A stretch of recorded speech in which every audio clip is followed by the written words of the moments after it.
Deputy Commissioner kari Bhoi District Abhilash Baranwal IAS Baderu District Magistrate Pynjari Sendon daga Section 163 BNS Bankhang yaki kali kitkhya banyat lengba ka surok na Mawskei sha Mawdem kabala ban kata ya ka Jingkieng kabala don jingma bat kala ban khlem ha kanu Khubor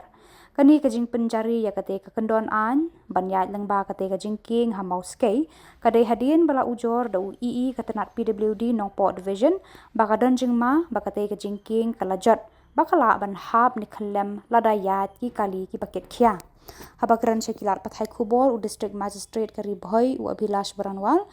ulaong ba kani ka jing Pynjari ya kani ka Section 163 BNS kadai ban pengor ya kate ka Jingkieng balakhang persya ya ki kali ki baket khya palat ya ka khandai ton lengba kate ka section lakhang persya ya ki nu ki kali ki baket khya bat lada don ki bayale persya lada lap kin sha penshitom katkum kate ka kendon an.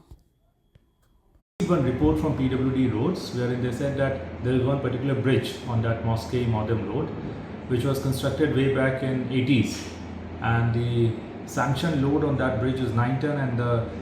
condition of that bridge is also not very good. So they have requested us to impose prohibitive orders